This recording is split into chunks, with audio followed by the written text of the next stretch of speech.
అయ్యప్పని మనం పెట్టేసినామే అని ఒక్కరు కూడా ఆలోచించకుండా దినము ఆ స్వామిని తీసి తాను అలంకారం చేసుకున్నట్టుగా ఆ పటాన్ని కూడా శుభ్రం చేసి బొట్టు పెట్టాలి అనేటువంటి ఆలోచన కూడా లేకుండా అనేక మంది ఉన్నారు పీఠాధిపతులు అంటే వాళ్ళు. ఈ పీఠాధిపతులు అక్కడ పెట్టేసినారంటే మళ్ళీ తాకరంట కడాదాకా.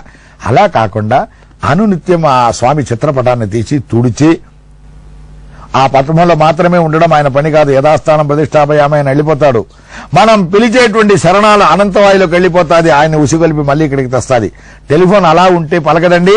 అవతల నుంచి ఎవరైనా మీ నంబర్ రింగ్ చేసినప్పుడు మాత్రమే రింగ్ రింగ్ అంటాది. అలాగే మీరు మీ పీఠంలో పెట్టినటువంటి ఆ అయ్యప్ప స్వామి చిత్రపటంలో ఉండిపోవడం కాదు ఆయన పని. కోట్లాది జనులు ఆయన పిలుస్తూ ఉంటారు. అందరికీ ఆయన అనుగ్రహం చేయాలి కాబట్టి ఆయన వెళ్తూ వస్తూ ఉంటారు.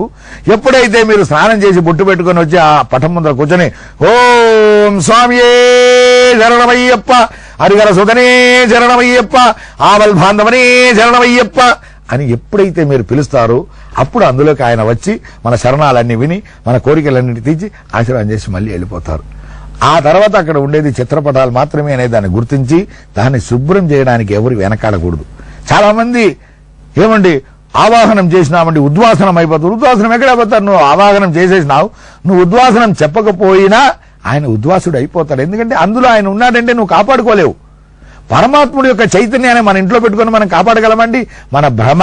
ఆ వెంకటరమణ స్వామి ఆ ఫోటోలో ఆయన ఉన్నారని, ఆ వినాయకుడు దీంట్లో కాణిపాకం స్వామి ఉన్నారని, ఆ పరమేశ్వరుడు యొక్క దీంట్లో శ్రీశైలం దేవుడు ఉన్నాడని, ఆ అమ్మవారు ఇందులో ఉన్నారని మనం అనుకుంటున్నాం. భావన లహరిలోని భగవంతుడు.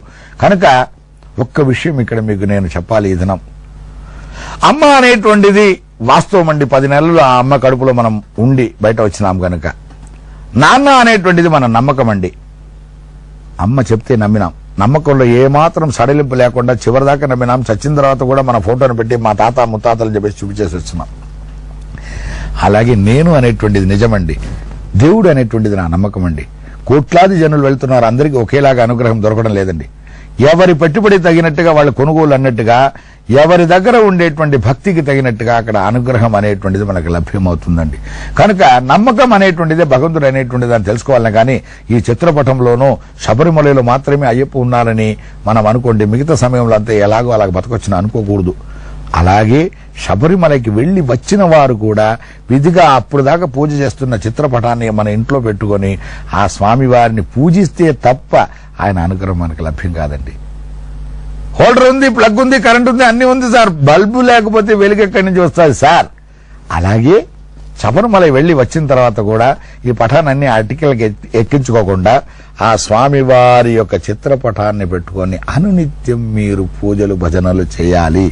అప్పుడే ఆ స్వామి మన కోరికలన్నింటినీ తీర్చడానికి ఏమంటే ఒక చిన్న వైరు కరెంటు తీసుకొచ్చి పెడుతుంది. అందులోంచి 10 ప్లగ్గులు మనం తీసుకుని రేడియో, టీవీ, ఫ్యాన్లని పాడించుకున్నట్టుగా ఆ చిత్రపటంలో ఉండేటువంటి స్వామివారు మీ జీవితంలో కావాల్సిన అన్ని మంచికి తానే కారణంగా ఉంటారు.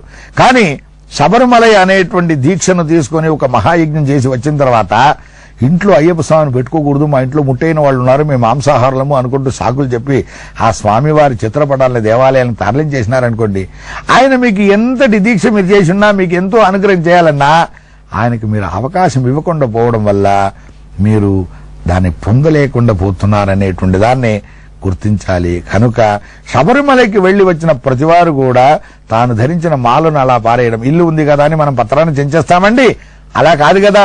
కాబట్టి ఇల్లు ఉన్నంతకాలం ఆ పత్రం మన బ్యూరోలో ఉన్నట్టుగా మనం శబరిమలకి వెళ్లి వచ్చిన తర్వాత ఈ మాలను అలా ఆ స్వామివారి చిత్రపటాలు వేసి దినము తాకి మానసికంగా ప్రతిరోజు కూడా ఆ శబరిమల స్వామివారిని మనం దర్శించుకోనవచ్చును. ఇవన్నీ కూడా ప్రతివారు తెలిసి పెట్టుకుండాలి. ఒక్కరికి తెలిస్తే చాలదు. ఇది గురుస్వాములు మాకు చెప్పలేదండి అని తప్పుకోవడానికి లేదు. ఎందుకంటే గురుస్వామి గారు చెప్పకపోవచ్చు, అనేక గ్రంథాల్లో ఇది చెప్పబడింది. అనేక మంది మహానుభావులు మనకి సెలవిచ్చి ఉన్నారు. మీ గురుస్వామి గారు కూడా మీకు చెప్పి ఉంటారు. ఒకవేళ చెప్పకపోతే మీరు అడగకుండా పోవడం కూడా దోషం కావచ్చు. ఏమండి స్వామి, ఈ మారిగా శబరిమల మేము వెళ్ళి వచ్చిన తర్వాత అయ్యప్ప సంపటం పెట్టుకోవచ్చునా అని ఎంతమంది మీ గురుస్వామిని అడిగారు? మీరు భయపడిపోయారు.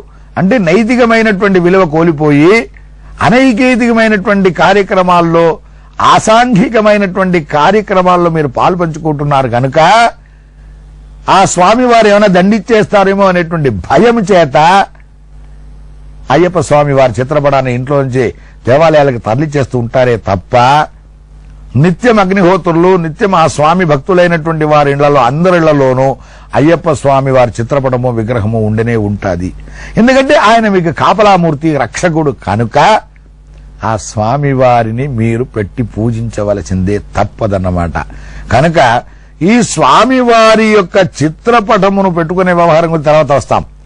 కానీ దీక్షాకాలములో మేము పీఠం పెట్టుకున్నాం, కదిలించకుండా ఉంటాం అనేటువంటి మాత్రం ఈ మాట విన్న తర్వాత ఒక్కసారి మీ పీఠాన్ని పరిశోధించి చూడండి.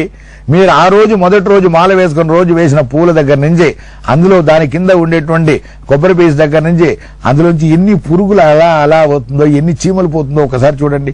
మన మీద పురుగులు చీమలు పాకిందంటే మన ఎంత అనీజీగా ఫీల్ అవుతాం. మరి మనలాంటి చిన్నారి పాదం కలిగినటువంటి అయ్యప్ప స్వామి పాదం కింద ఇన్ని పురుగులను మనం పెట్టేసి మనం ప్రార్థన చేసుకుంటే ఆయన గీరుకుంటాడా, మనకు అనుగ్రహిస్తాడా? ఒక్కసారి ఆలోచించండి. ప్రతినిత్యం మనసా వాచా కర్మ త్రికరణ శుద్ధిగా స్వామి నేను స్నానం చేసి శుభ్రంగా ఉన్నట్టుగా నిన్ను కూడా శుభ్రపరుస్తున్నానంటూ ఆ పీఠంలో ఉండేటువంటి ఆ స్వామిని శుభ్రపరచండి. ఆ స్వామి వారు మిమ్మల్ని అనుగ్రహిస్తారు. రేపటి దినం మరికొన్ని విషయాలతో మనం కలుసుకుందాం భక్తి టీవీతో. స్వామి శరణం, స్వామి శరణమయ్యప్ప.